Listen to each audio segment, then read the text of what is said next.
But I read an interview with Robert Bly back in 1980, and he said in that interview that the way into a man's deep masculinity was through grieving. And I thought, in my intellectual mind, I thought, wow, now that's a fucking good idea. I don't know what he means, but I think it's a good idea. And so then about 4 years later, 3 or 4 years later, I came to know what he meant and feel what he meant, and started my own grief work. And for the first time, I was 33, and Bly and Mead and Hillman were all doing this men's stuff, and I wrote The Flying Boy, which was really just about me growing up in an alcoholic home with a dysfunctional family and an absentee father. And I really didn't have any designs on particularly doing men's work so much. But once that book came out, I was sort of thrust into, because both the recovery movement and the men's movement was going so strong at the time that The Flying Boy kind of flew into both the men's work and the recovery work. And before you know it, I was on the road, you know, doing men's conferences and men's gatherings and wild man weekends, and you know that. But it really was a woman who said, you know, you don't know what you feel. You're shut down. You're numb. You know, and so that's when I sort of remembered Robert Bly's work, and then off I went. When you started going to those gatherings, John, and started to see, like, you told your story, but then you started hearing a lot of other stories of other men. What was that like for you to realize that, you know, your story was nearly every man's story or many man's story? Well, it was a shock, given that I'm from rural Alabama, and you know, I just thought when I wrote the Flying Boy book, I thought, well, this is my story. And then when I sent it out to a bunch of publishers, major publishers, they all sent it back rejected, saying, who the hell do you think you are that anybody wants to know your story? You know, because back then in the 80s, the only time a memoir would get published was by a sports figure or a senator or a general or something, you know, Hollywood person. And so it almost didn't get published because the common thought was nobody wants to hear this story. And then it came out in a self-published version, and then it sold like hotcakes because people were calling and writing and saying, this is my story. Not everything about it, but large parts. And then I got picked up by a major publisher, and then I got on Oprah a few times, and then that's why I'm sitting here now. Mm. I know that you've said that over the years, that not just men, but women, lots of people wrote you about how that book affected their husband or their son, and you've slowly weaved your way through those letters and are putting them in a book. Is there anything in retrospective now that you look back and have heard, not just from others, but how's it changed you going into this sort of field, working with men? Well, it made me grow up.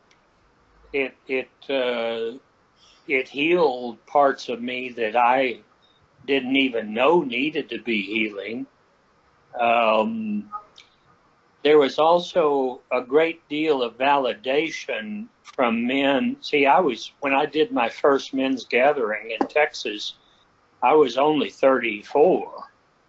But a lot of men were coming to these things who were 50, 60, 70 years old.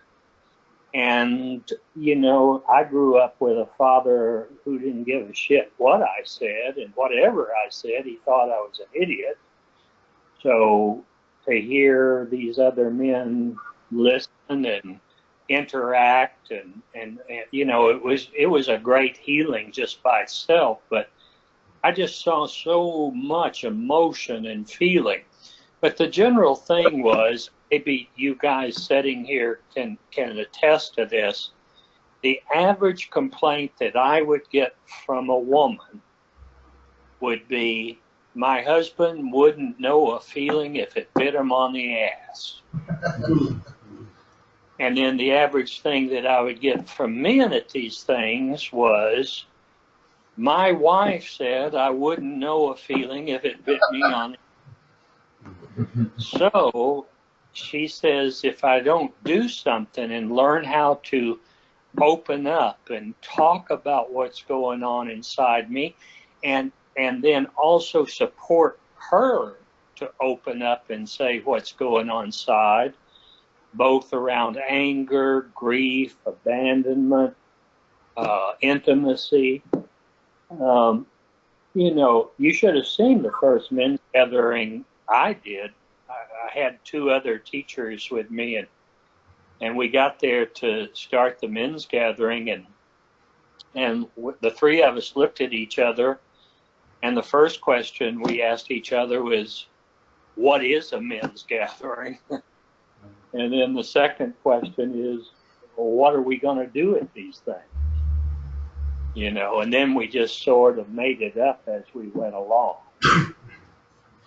John, you've written 2 books on anger, and like I've worked a lot with men and have struggled with anger myself, especially rage more than anger. And I remember Facing the Fire was the first book I read of yours on anger, but I know that you've done the Anger Solution now. And I've heard you speak about your own father being an angry man. Do you want to speak a little bit about the importance of working with anger and dealing with that? Well, my dad, and I hope to make it clear in my books and in even this talk tonight, my dad was not angry. He was full of rage.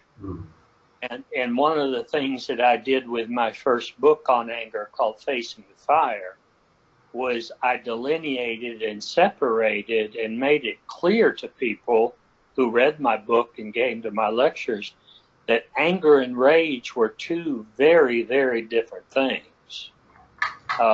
And one of the things, Robert Bly and I started teaching together in 1990, and it was clear that he was the one who was going to articulate how necessary it is for men to grieve.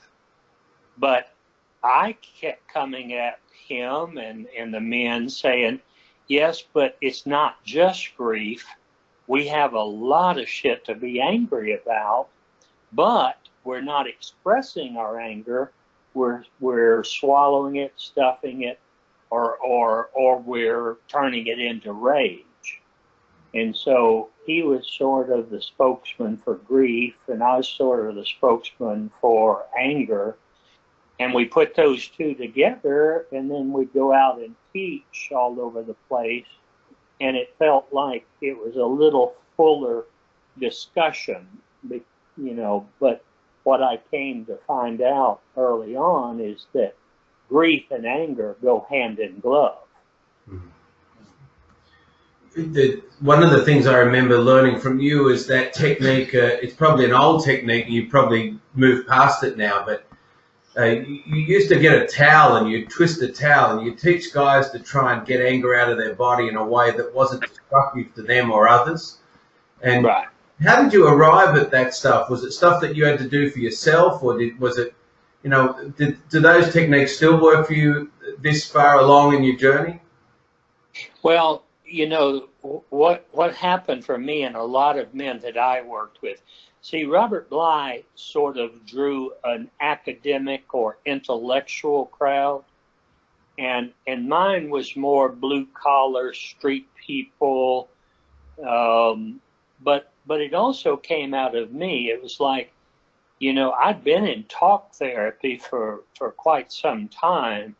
I'd been in Jungian therapy and Freudian therapy, and we would talk and talk and talk, but the emotion wouldn't come. And what I realized was that as a physical man who, you know, likes being outdoors and with animals and trees and rocks and stuff, I needed to access my emotions and feelings more through a physical way than an intellectual way. And even though I was an academic and a college professor, I just knew that something had to happen. So this man who named Dan Jones, he was using some of the physical techniques, and then he and I opened the Austin Men's Center together, and we started coming up with all these physical ways, which back in the 80s, it wasn't called this, but later on it became known that what we were doing was called body-centered psychotherapy. So we were doing less talking and more physical movement. Now, I did do that physicality along with talking for 28 years. But after having my ass thrown off of men's backs and men pushing me up against the wall, telling their father to get the fuck off of them, after 28 years, I couldn't keep doing that anymore, having done it with hundreds and thousands of men. So then, you know, I started teaching it to people, but now mostly I go back to sort of what's called integrative talk therapy, but I still use some of the physical techniques. That's a long-winded way of saying what I just tried to say. Yeah. Thanks, John. And I will open to the floor. I won't hog all these questions, but there's things that I know I think could be of general interest. A book that you wrote recently spoke to, like you did a lot of stuff around men and fathers. And I'll come back to healing the father-son wound, which was a tape series you had. You wrote a book recently about healing the mother-son dynamic, where there's a lot of single mother parenting of boys, and boys end up enmeshed with those mothers, find it difficult in relationships with others. Do you want to speak to why you wrote that book and what that's about? Well, I actually wrote the first version of that book back in the early 90s. But the reason why I wrote the book in the first place was because I'd done all this father-son wound work, and I'd been teaching it for a long time. And, you know, then somewhere maybe 89 or 90, I thought, damn, I got to look at what my own mother and I had as a real dysfunctional, emotional, incestuous relationship. I was her confidant, her counselor, her friend, her surrogate husband, and I started looking at how that affected me. And then I wrote the first version of that book, and it just wasn't time. People weren't ready to hear it. Back in the early 90s, Robert and I, this is a funny story, Robert and I did a big thing in Chicago where we had about 300 people attend, and you could sign up for Saturday or Sunday. And Saturday was going to be called Healing the Father-Son Wound, and Sunday was going to be called Healing the Mother-Son Wound. Well, on Saturday, Healing the Father-Son Wound got 300 people. Then the next day, Healing the Mother-Son Wound, only 70 of those guys came back. You know, and it was like, fuck it, I don't want to deal with my mother. Hmm. And so then later on, I write this book and try to explain that a lot of you men sitting there was kind of raised by mom in a lot of ways, because dad was absent, drunk, gone to work, whatever, and that we needed to deal with the implications of that. In this country, 50% of all homes are single parent homes now, and most of that 50% is a mother only.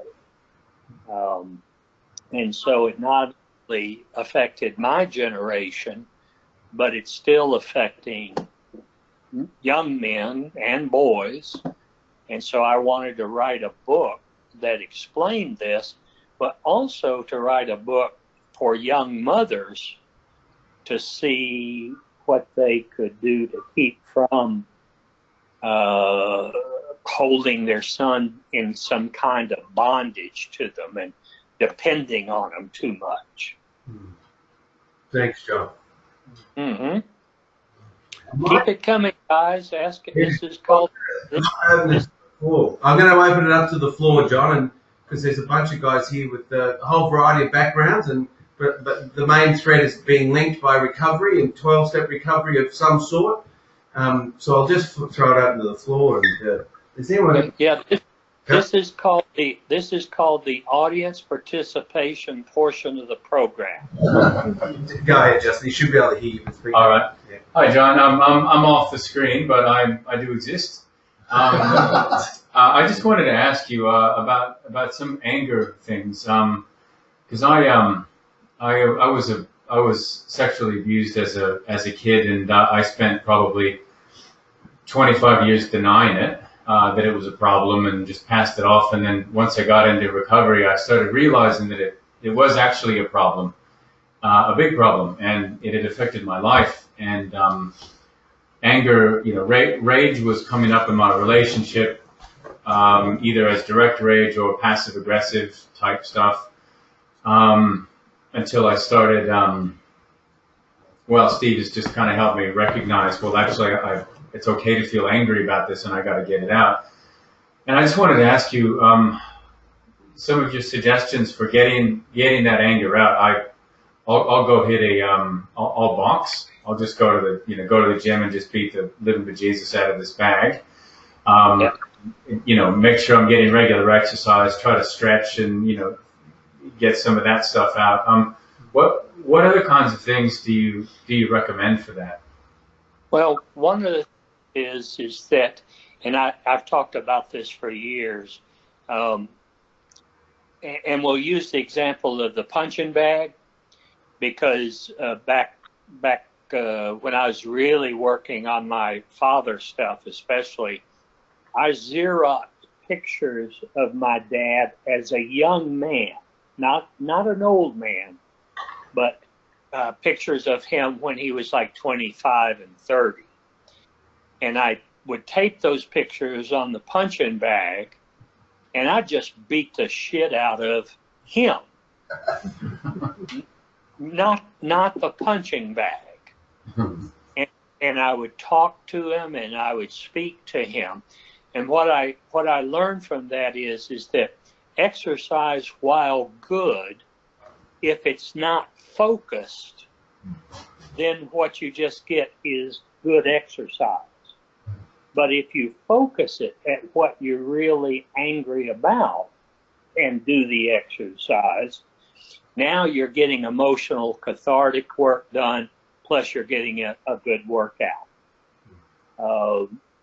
I would go out sometimes. I mean, this is probably going to freak some of y'all out, but that's okay. I'd go out and in the woods where nobody could hear me.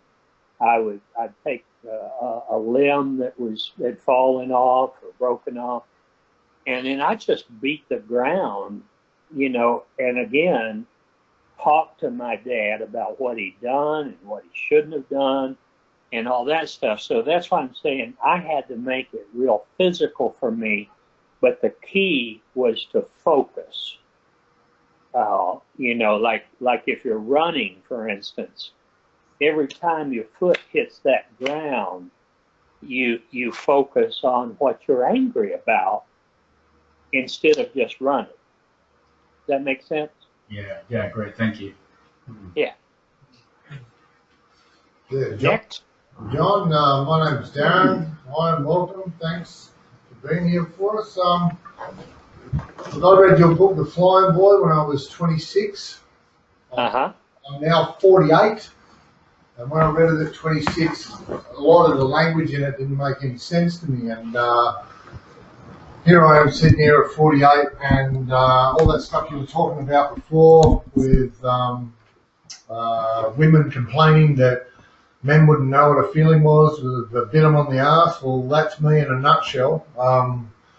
You know, when I'm sitting in Steve's office quite a bit, and either that or Skyping with him, trying to change that stuff, because I now have a son of my own, and basically I don't want to transfer my inept onto him. Do you have any tips around that?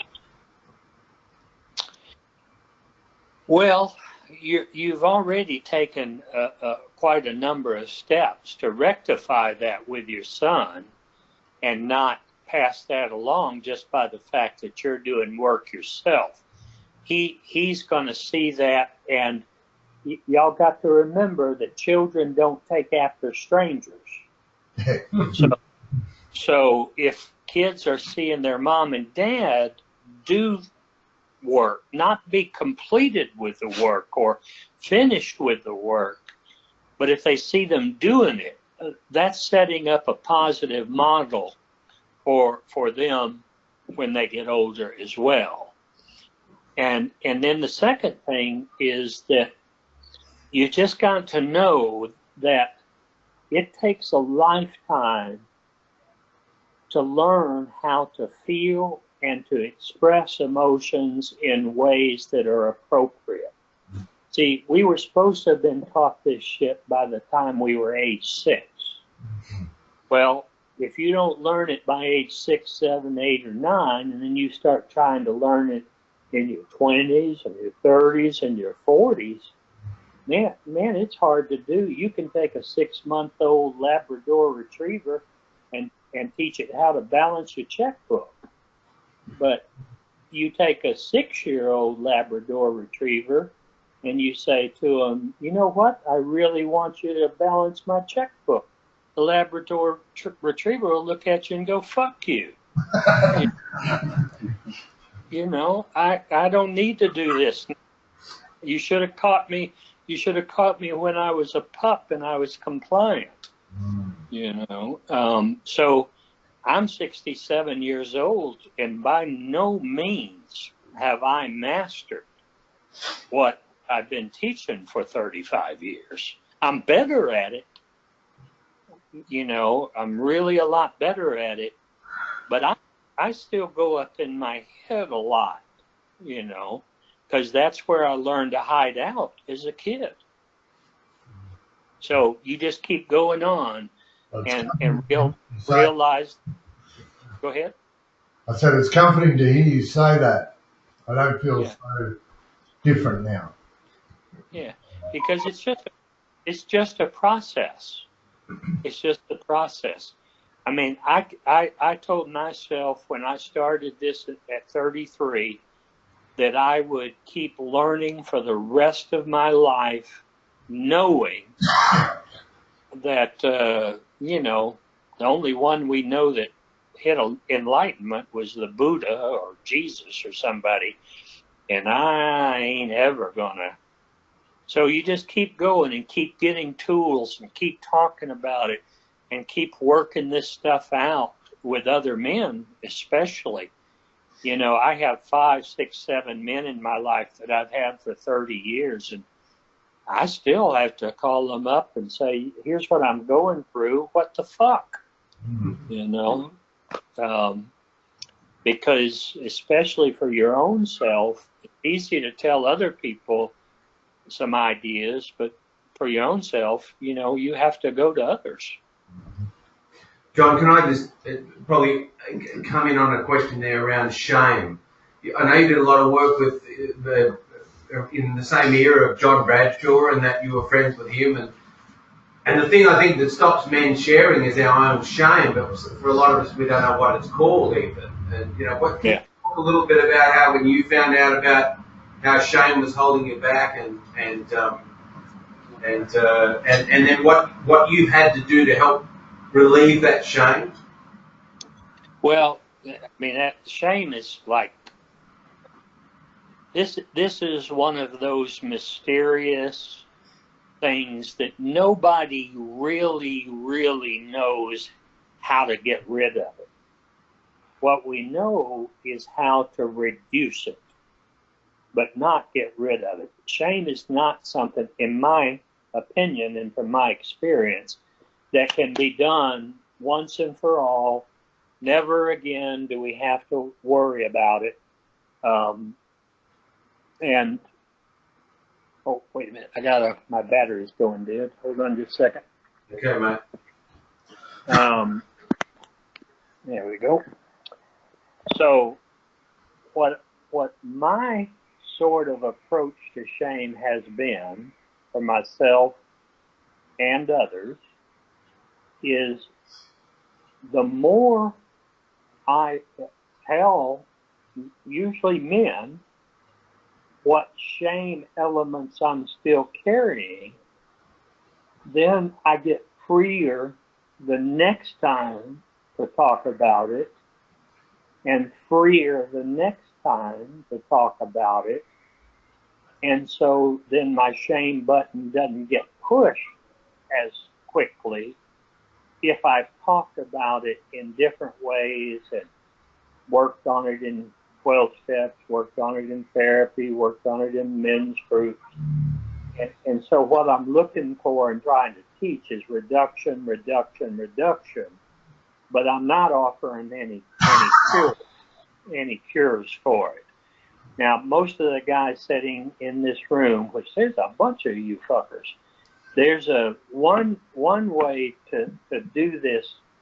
This is just sort of a basic that I know a bunch of you know already. But guilt is I did something wrong, and shame is I am wrong. I am defective. I do not belong here. And those essential shame messages usually come primarily from mom, dad, grandpas, and the church. See? So by the time you're 7 or 8 or 9 years old, a lot of us already thought we were evil and doomed to hell, So that's hard to shake. So I just say, hell it. I'm going to give you an example of what I mean. I had told everything there was to tell to my therapist except one thing. And I'd never told anybody this one thing. And I swore to God I was never going to tell anybody this one thing. Well, finally, through a series of events that happened in my biological family, it came out. And then I told my therapist about it, and then I told my men's group about it, and then I've told like a few men's conferences and gatherings about it, and now I can say it without shame. I can say it without sobbing, because it's been reduced. And I've made amends for what I was ashamed about.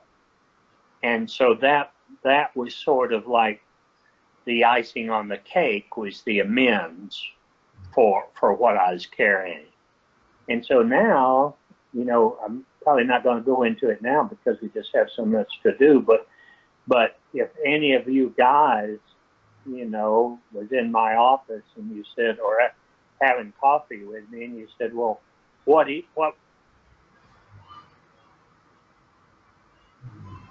John, if you can hear us, the screen's paused. So you might have knocked the screen, or so I'll bear with you because we've been going good up till now. Okay, so we got cut off there for a minute. We're back. Yeah. Yeah. So I would sit down and I'd say, okay, you wanted to know what I was talking about that Saturday night? I'll tell you. And I won't be sobbing, and I won't be shrinking and feeling small. I won't be proud of it, but I'll be proud that I did the work to reduce the shame. Thanks, John. Questions got? Okay. Yeah, good evening, John. My name's Shane, and it's a privilege, and thank you for giving your time for us. Thank you. Yeah, back to the father-son stuff. I guess I wasn't fortunate enough. I've never met my biological father. I've never seen a picture of him. I don't know what he looks like. It's a bit like, how does one like myself grieve over an invisible man? Oh, I lost you, bud. I lost a couple of words there at the end. Okay, I was saying I was brought up about my biological father, and I've never seen photos of him. I don't know what he looks like. I have no clue. And I was just saying, how does one like myself grieve over an invisible man? Well, let me talk about grief in a general way, and hopefully then I'll get specific to answer. One of the things that most people will readily, if they're going to grieve, they will grieve about something that they've lost, that they had but lost. But one of the keys to real grief work is to grieve the things we should have had but didn't have. See? And so, like, even though I had a father in the house, I had to grieve a whole lot about the father that I needed and wanted but didn't get. So you put those two ways to grieve together, and you can grieve anything. Now, people who got left literally by their fathers or mothers, and this sometimes comes up with people who were adopted. Well, you have to deal with abandonment issues. And one of the things that most therapists in this country and most of the other countries that I've taught in, they don't deal with the core issue of having been abandoned. They deal with the symptoms of having been abandoned. And then, because they've never dealt with the core issue of being abandoned, they keep feeling like they're being abandoned over and over again by their girlfriends or their buddies or their kids. And what I said a long time ago is adults can't be abandoned, but adults can feel abandoned all the time because it's connecting to that original abandonment. So people will say things like, oh, my wife abandoned me. I go, no, she didn't, because adults can't be abandoned, but she can trigger the feelings that we had earlier on when we were kids and could be abandoned. Does that sort of answer it a little bit? Yes, thank you, John. Good. Good question. Thank you. How are we doing on time, Steve? I don't have anything in front of me. Yeah, we're about 45 minutes in, and I was going to go for the hour. Are you up for that, John? Okay, great. Okay. Who else? Floor's open. Okay, who else wants to talk? Yeah, hi John, my name's Mark. It's a privilege to be here and hearing you today. Thank you. My father passed away about 13 years ago, and prior to that I'd read quite a few of your books, and I was in therapy, and I did quite a bit of work with my father in the end before he died. And actually, I feel quite emotional now actually talking about it. But so what happens for me even today is when I see father-son relationships, I have this overwhelming, I don't know if it's grief, but just emotional process that happens. Always, it's not always that intense, but I always have this, it's like a loss or something unresolved. What do you think that could be? Or why do you think that happens? Here's the main thing it can be in part. I'll give you two different pieces. One is that emotion that you're feeling probably has more to do with your ghost father than the older father that you did some talking with. The ghost father is the father who raised us or didn't raise us when they were 25 or 30 or 35. So a lot of us men will still have a longing for that fathering that we should have gotten back then that we didn't get. So what I tell folks all the time, like me and my father, my dad's 90, turned 90 this month. My father and I have a really good relationship, but I still have to work occasionally still on the father that I wanted when I was 12 and 6 and 5 that I didn't get because that's a real loss. And then the second thing is that I remember somebody asked me after I wrote The Flying Boy, and I did a whole lot of therapy, recovery, emotional release work. They said, well, so are you done with your father? And I said, well, only steaks get done. Human beings don't usually get done. But I said, for now, at 35, 38, I said, I'm probably done or mostly done.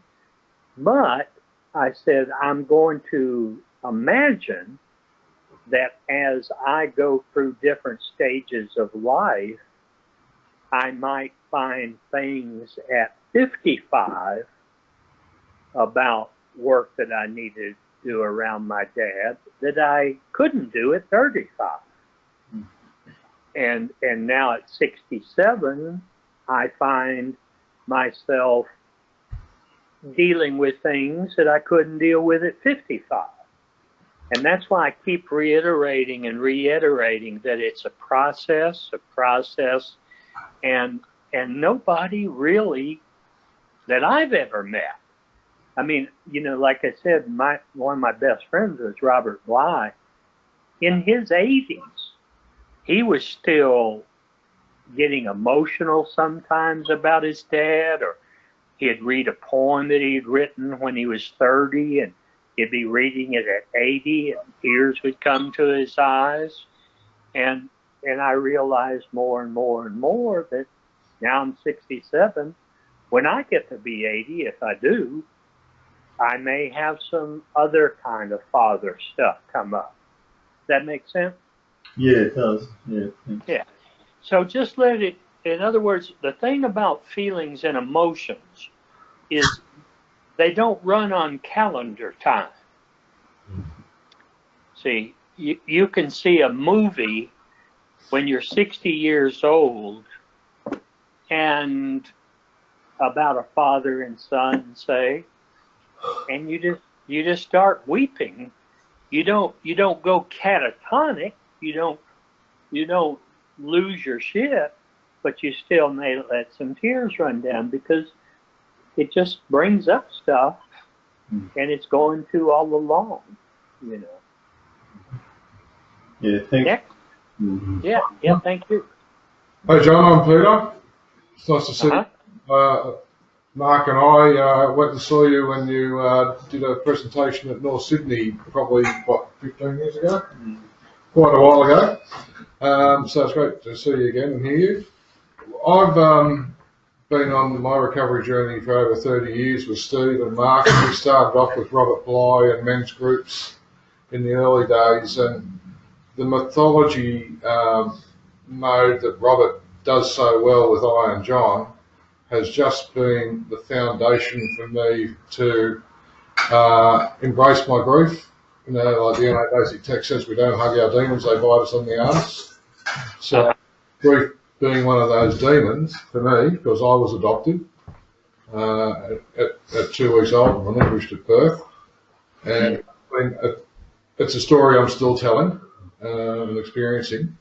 But the power of mythology over the clinical science and wording was such a great way for me to tap my emotions when I could talk in fairy tale language rather than in clinical language.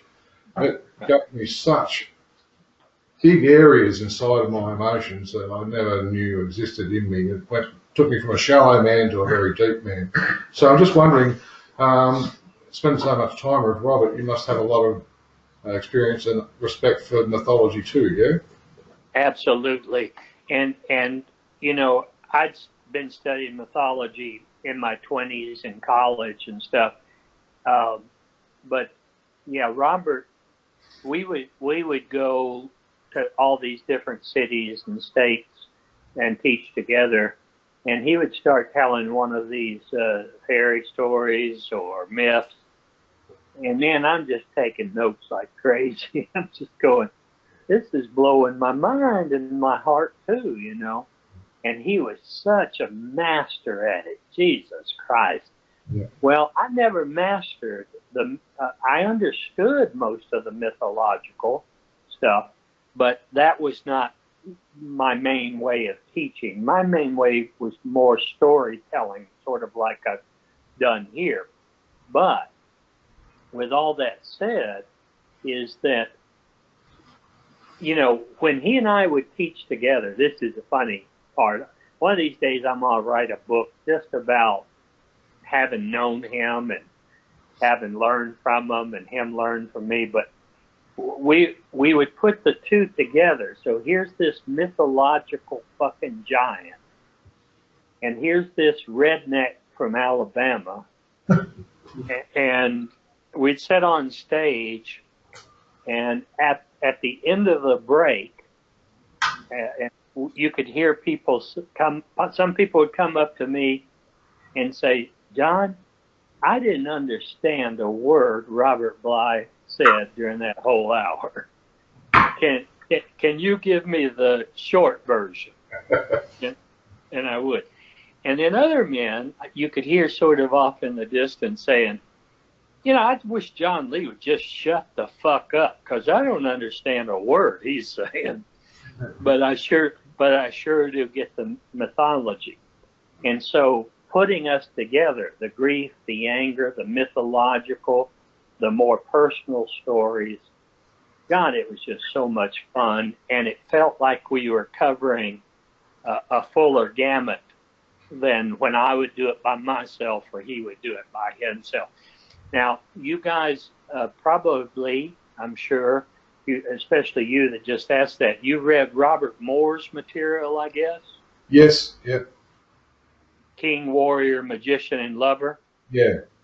Yeah. He was a genius. Jesus, he was one of the smartest people I've ever been around. I was actually just going to ask on top of that, like, things happen in threes are usually pretty good.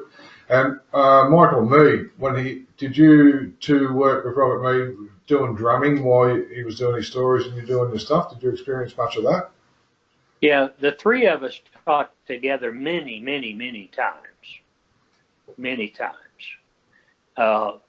You know, again, to me, the way I see my career is I've had all these giants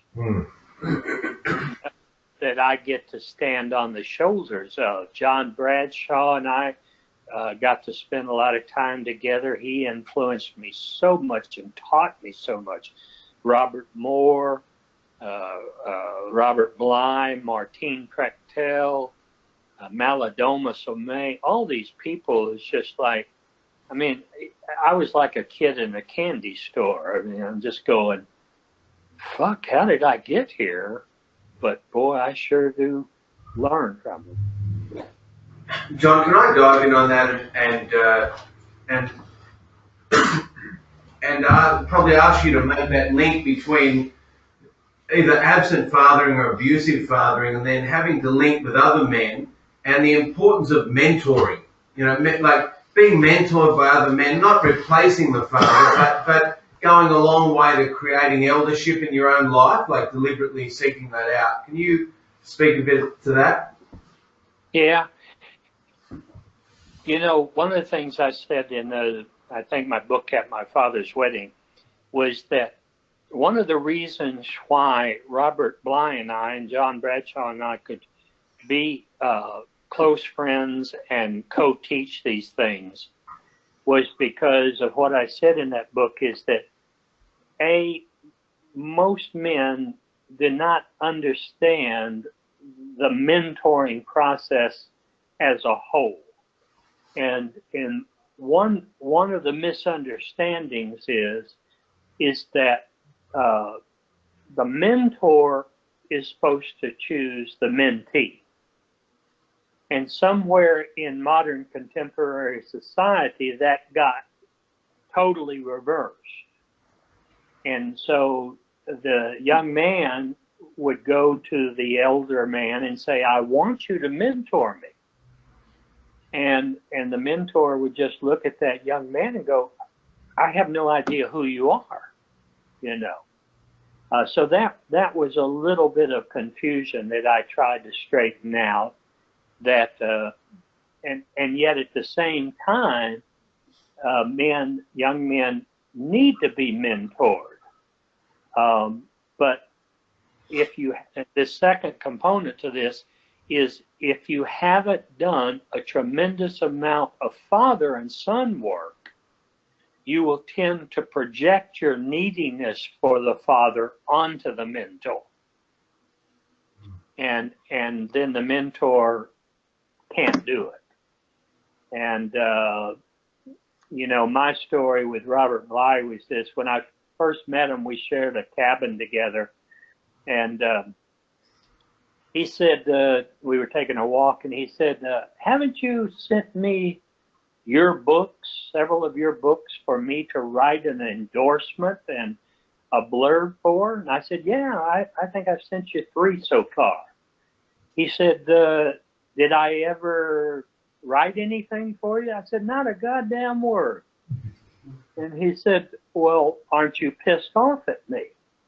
He said, because when people ask me to do stuff like that and I don't do it, they usually send me an angry letter or confront me at a workshop.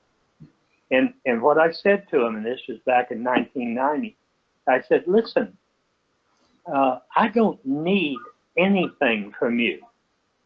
I don't need you to be my father. And that's what a lot of people were projecting on him, you know, because he was this white-haired guy and stuff. And I said, so no, you know, I don't need anything like that from you. And he said, well, that's the damnedest thing I ever heard. And I knew right at that moment that if I had projected even a couple of little father things onto him, he would have taken our relationship in a totally different direction, if a direction at all. So one of the things that I teach now, and I try to live, I do have 3 or 4 people that I mentor, but at the same time, I still have to work for a living, so most of the people that I work with, you know, have to pay me. And so, but you guys, I don't know which ones of you guys, but probably some of you guys have been long past due for mentoring somebody. One of the things that Martin Prechtel, any of y'all know his work? Martin Prechtel? He is a Guatemalan shaman that taught with Robert and I for many years. But one time at a conference, he said this amazing thing that I'll never forget. He said, he was looking at the men out in the audience, and he said, you know, you guys are still looking to be fed. And really, it's time for you to be food. And that hit me really strongly. You know, he went on and he said, so many of you keep doing this work and doing this work and doing this work, but you're still like hungry bird beaks wanting to be fed. And he said, you guys who have even done 2 years of this work, y'all need to take a young person aside and mentor. But it still never has caught on here in the States. Actually, on that, NA philosophy is we tell the newcomers that they should get a sponsor. So right. Sponsor's like a mentor. So in some way that's not in line with how it should be. Us men with recovery right. really should go and pick our sponsor. We hear that we know that we've got something to offer, and we should go and actually go to them, rather than wait for them to come to us. That's exactly right. And that's why about a third of the people in AA or NA or sex and love addicts, you ask them if they have a sponsor, and they'll say no. I've been in the program for 3 years, and I still don't have a sponsor. And so because I knew this stuff about mentoring, in my AA, you know, I'd see some guy, you know, and it sounded like he was really trying and working hard, and I'd walk up to him and say, listen, you know, have you got a sponsor yet? And they'd go, no. And I go, well, you know, I'm available. If you think what I've got to offer would be useful, let me know. So it was me going to them rather than them coming. Because, see, you know, people early on in recovery and early on in the men's group, you have to remember one thing. Men are homophobic. And they are. They are. We are. And I just wrote a blog the other day for it's called the Good Men Project. It's a really good blog for men's issues that y'all can get on. But anyway, I said, you know, the common usage of the word homophobic means fear of gay people. Well, that's never what it's meant. No. Homo is Latin for man, and phobic is Latin for fear. So when we say it's homophobic, what we're really saying is we're afraid of other men. Absolutely. And rightly so, because growing up, and even maybe last week, some man was trying to screw us or take away our wife or competing for our job. So, and we would tell men things and they'd laugh at us. So we became homophobic.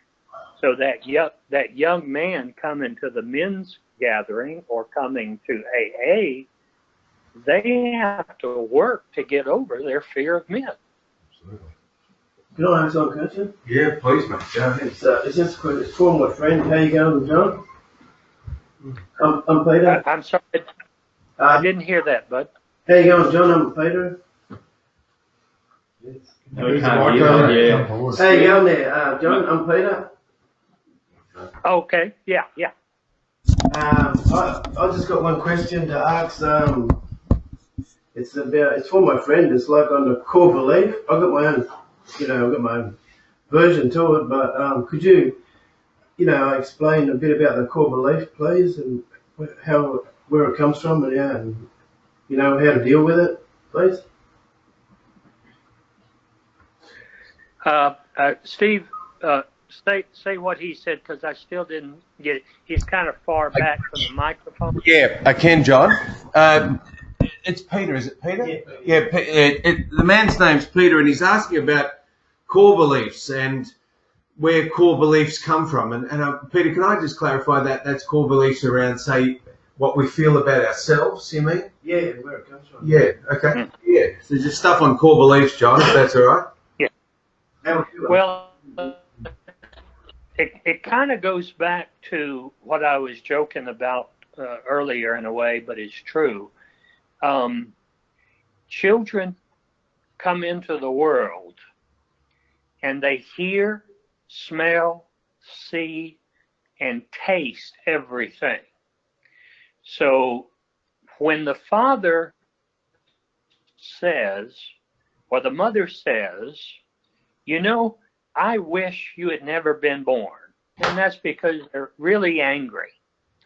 Well, a 4-year-old doesn't go, oh, mama's really angry, and she doesn't really mean that. The 4-year-old gets the core belief that his mom wishes she'd never brought him into the world. Everything, this is very important, and I think it goes to answer the question. Child psychiatrists universally agree that 85% of our personality and character is completely formed by age 6. Only 15% gets formed after age 6, and then in our 20s, 30s, 40s, 50s, we have to go back to that 85% and start throwing out the shit that we should have never heard in the first place. So those core beliefs that we're talking about, you know, if your father was a racist and you heard the word N-word 50 times by the time you're 6 years old, guess what you're going to be? So 85%, man, that's a lot of stuff. And some child psychiatrists say, no, it's not 85%. It's actually 90%. So I tell people, watch what the hell you're saying in front of your kids. Watch what you're showing them, you know, because they're just eating it up and swallowing it, because you are the God and the mom is the goddess. And we believe that what those people are saying is divinely inspired. That got everybody quiet. Okay. Any other questions, guys? I've got one for John. Hi, John. Thanks for your time today. It's great. I have a strained relationship with my father, and he has remarried, got another child. He's a different man compared to how he was when I was a kid. He's really available for this child, and I have this struggle every time I go and see him. I watch him be available with this other child, which I don't want to begrudge. You know, I'm happy that now that's the way he is. But I go there, and when I leave there, I have this really thriving resentment against the man. You know, I love him dearly, but I really struggle to spend time with him, and there's like this struggle to maintain a relationship with him, and that's one of the issues I have around that.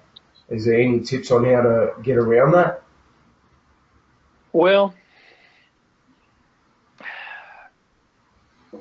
if he is the kind of man who can listen now, and you're the kind of man who's done enough work to be able to speak to him in a non-shaming, blaming way, one of the things that you can do is talk to him about it. Say, Dad, you know, when I see this, sometimes I still get triggered, you know, and I still miss what I didn't get, you know. And I'm really glad to see that you've changed, you know, and but you're still going to get triggered from time to time.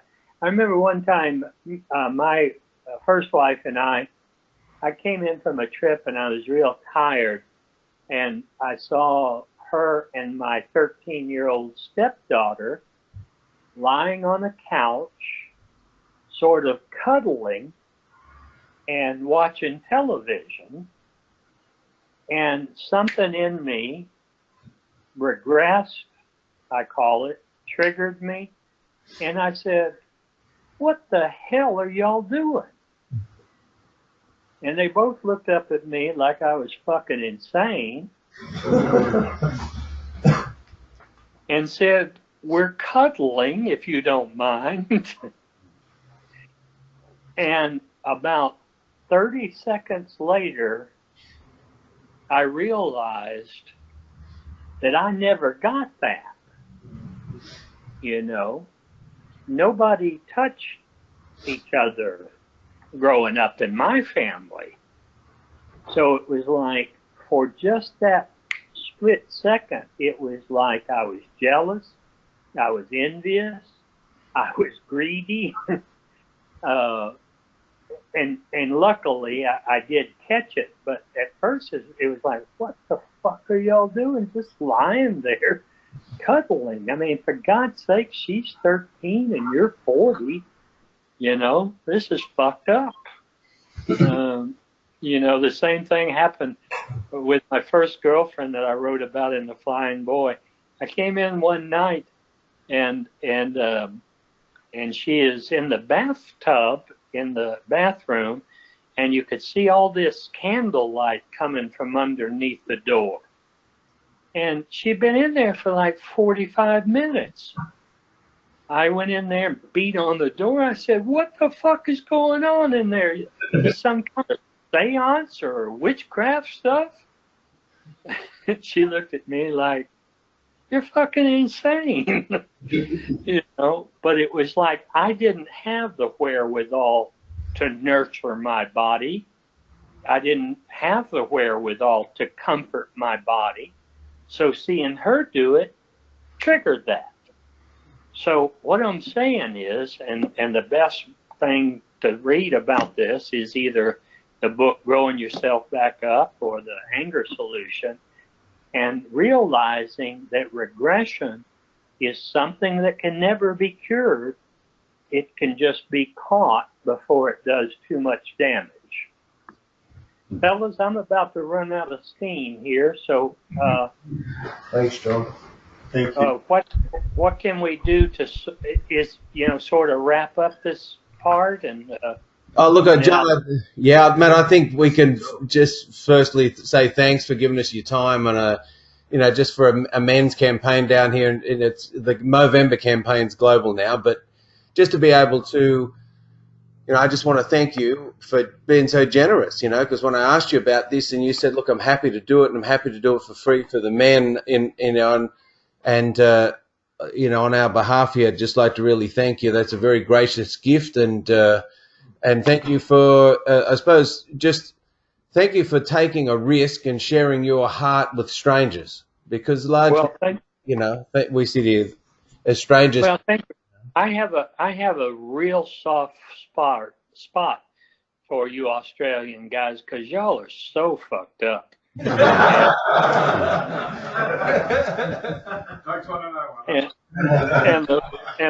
the 4 times that I came, I really enjoyed working with y'all. I enjoyed your culture.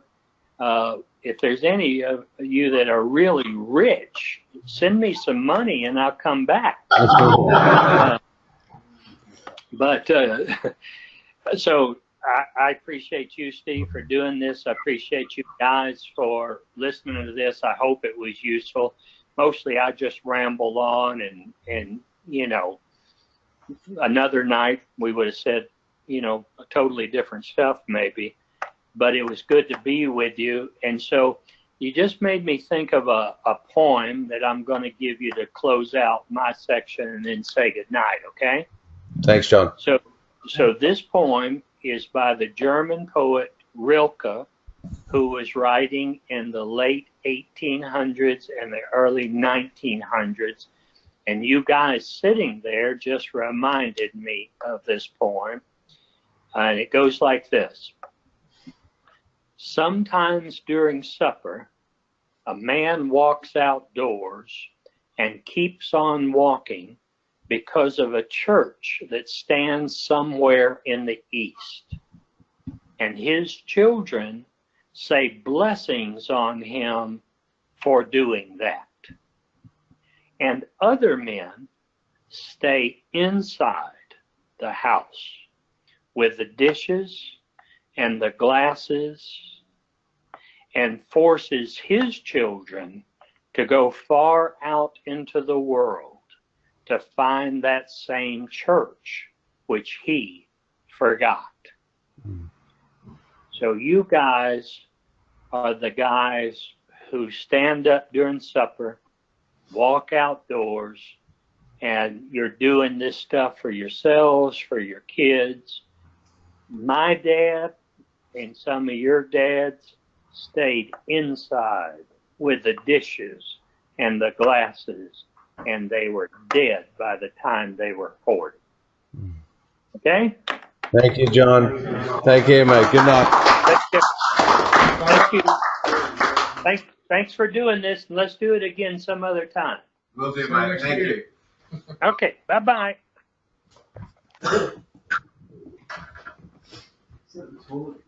Yeah, it should be open.